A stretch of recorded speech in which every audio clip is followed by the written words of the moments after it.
नमस्कार. तुम्ही सर्वांनी आजचा गोमंतक वाचला असेलच, पण त्यातील काही महत्त्वाच्या बातम्या घेऊन मी तुमच्यासमोर आलो आहे.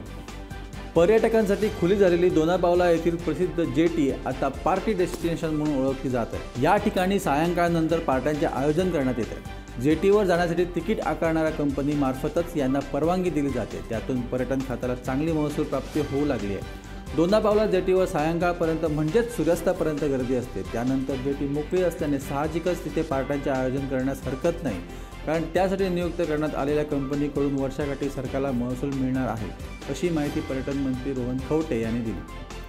साखळी पालिका इमारतीत असलेली सर्व दुकाने खुली करावी. या इमारतीत विविध कार्यालय आणि आस्थापने सुरू झाल्यास व्यवसाय वाढेल, तसेच नगरपालिकेला महसूल देखील प्राप्त होईल, असे मत मुख्यमंत्री डॉक्टर प्रमोद सावंत यांनी व्यक्त केले. साखळीच्या आमदाराला साखळी शहरात अधिकृतपणे कार्यालय असावे, यासाठी नगराध्यक्ष रश्मी देसाई यांच्या मार्गदर्शनाखाली साखळी पालिकेने ठराव घेतला होता. त्याची अंमलबजावणी करताना पालिका इमारतीच्या पहिल्या मजल्यावर साकारण्यात आलेल्या आमदाराच्या कार्यालयाचे उद्घाटन दिवाळी पाडव्याच्या मुहूर्तावर करण्यात आले.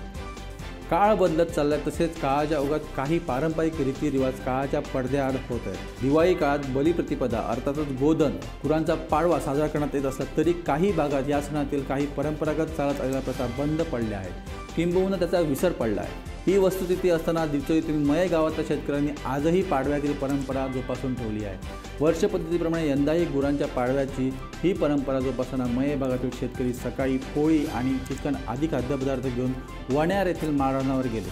त्या ठिकाणी सर्वांनी एकत्रित बसून पोळी, चटणी, चिकन आदी खाद्यपदार्थांचा आस्वाद घेत पाडव्याचा आनंद द्विगुणित केला. तर या होत्या आजच्या काही महत्त्वाच्या बातम्या. जर तुमच्याकडे अशा प्रकारच्या बातम्या असतील तर त्या कमेंट सेक्शनमध्ये आम्हाला नक्की कळवा आणि तुमच्या आवडत्या गोमंतक टीव्हीच्या यूट्यूब चॅनलला नक्की सबस्क्राईब करा. तुम्ही पॉझिटिव्ह राहा आणि इतरांनाही पॉझिटिव्ह ठेवा. धन्यवाद.